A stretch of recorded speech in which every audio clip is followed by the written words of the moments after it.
Hi everybody, it's Emily, Kid Lit Book Love. I'm here to talk to you today about vintage children's annuals, which I have quite a few in my collection. So if you're not familiar with children's annuals, they were a really big thing in the sort of Edwardian, late Victorian era between maybe 1910 to 1940. And what it would be is sort of this one big book that would be released as an accumulation of all the best children's stories, poems, literatures, and cartoons of that year, depending on who published the book. So one of my absolute favorites is this Blackie's Children's Annual. And this is my very special 1928 edition, which happens to be the 25th anniversary edition. I always get that mixed up with the other one. This is my 25th anniversary edition of Blackie's Children's Annual. It is from 1928. It's absolutely beautiful. And Blackie's put out, Blackie and Sons, which is a publishing company in the UK, they put out these gorgeous children's annuals every year between, I'm not even sure when they started, but it went in for a very long time. And this is my absolute favorite of all of my Blackies. I have about 3 or 4. So I'm going to show you a few pages. I was lucky to find one in such good condition. And the children's annuals, the Blackies particular, they have these really gorgeous sort of table of contents with the artists, the authors, the stories in long prose, the stories in short prose.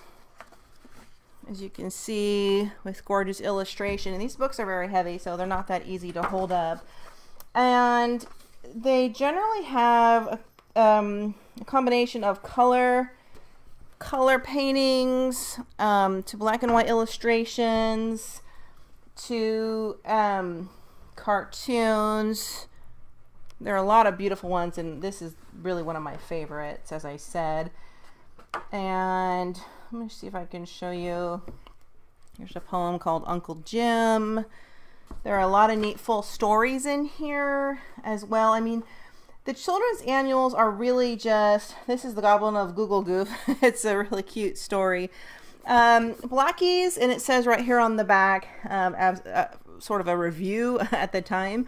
What is it that makes Blackie's Children's Annual supreme among its contemporaries?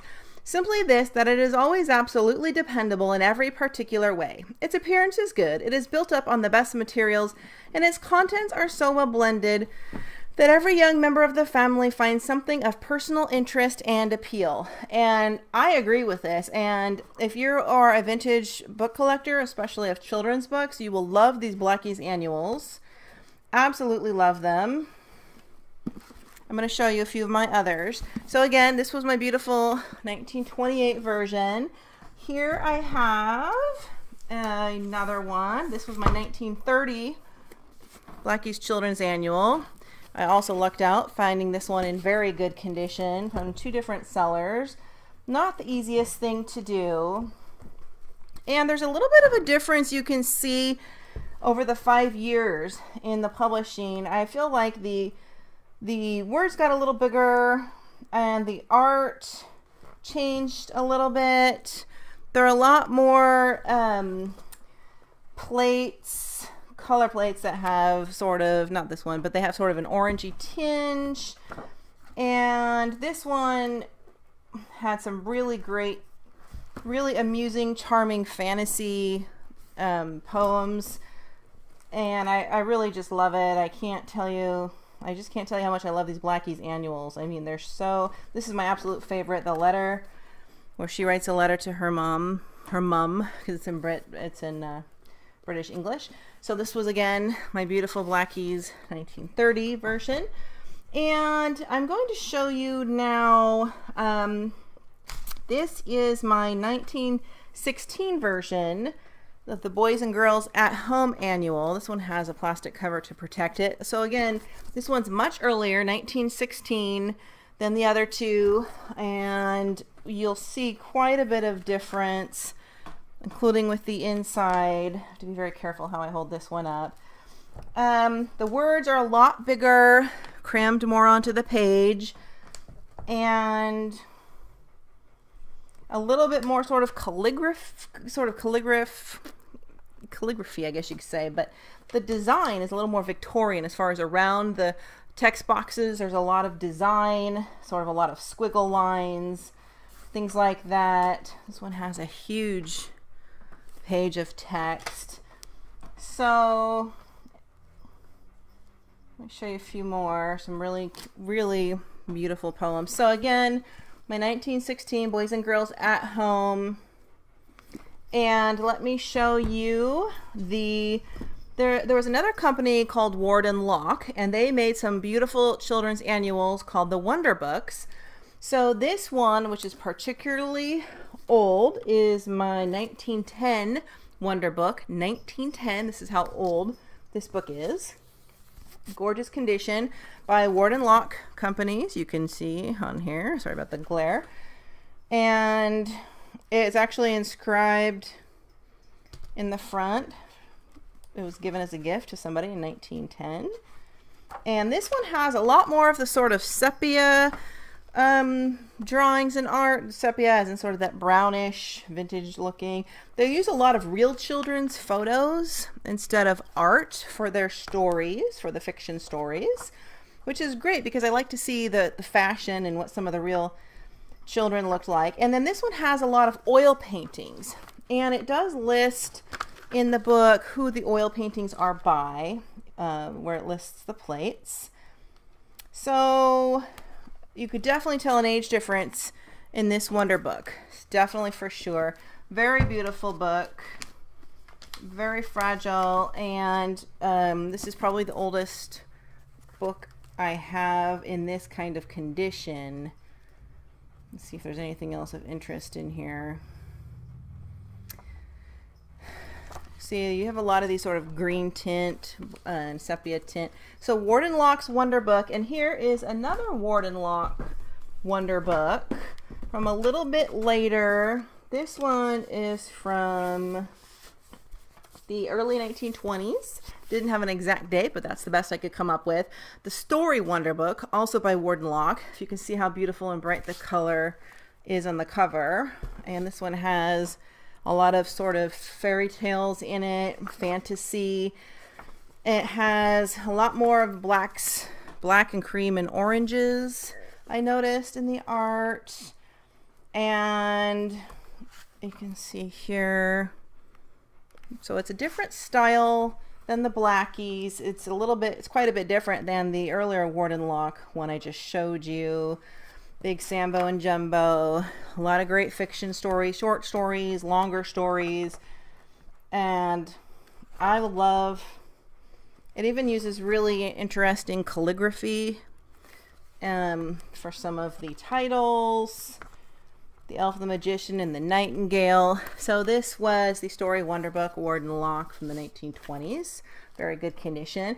There are also a few other models, I guess you could say, a few other publishers that did Wonderbooks, and I have a few that I haven't received yet. I do have a Blackies Annual from 1931, so a little bit different than the Blackies and Ward and Locke.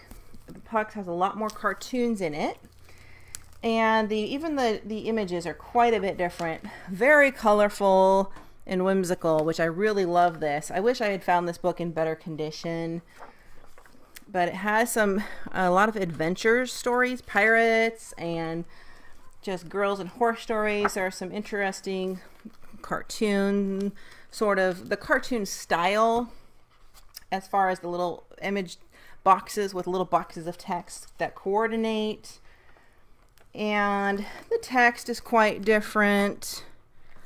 But the images are really beautiful in this book as well. And you can also find I believe it's a Cassill's Children's Annual, and there's a Tuck's Boys and Girls Annual, and the Girls' Own Annual.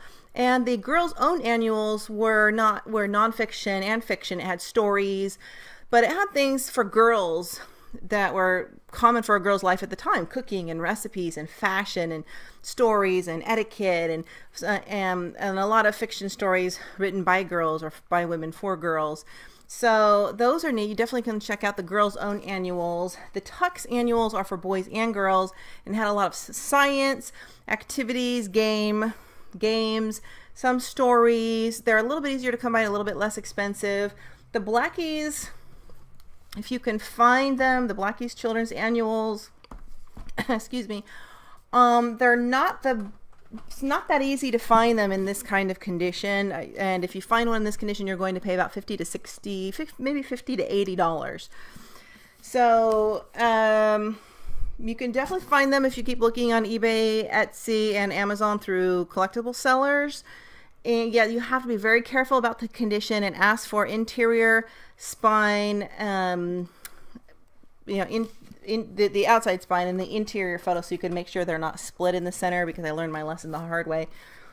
So again, buy some of these children's annuals. There are so many great ones. Just do a search on eBay for children's annuals and then search under antiquarian and collectible books and see what you find. You can search for Blackie's children's annuals. You can search for the Ward and Locke annuals, or just do a basic Google search on vintage children's annuals and see what you can find. You can find more information about the companies, the publishers, and I really recommend it if you like to look at books that have a lot of neat old paintings and art and photos and illustrations and different kinds of stories that you can really tell match with the time. So if you get one that's from the 1910s, 20s, 30s, 40s, 50s, you can really see the difference in the books with the clothing, the style of writing, the art, and see how it changes, which is what I really love about it. So if you have any vintage children's annuals that I haven't mentioned, definitely let me know, as I would love to find one, look it over, and do a review. Thanks for watching.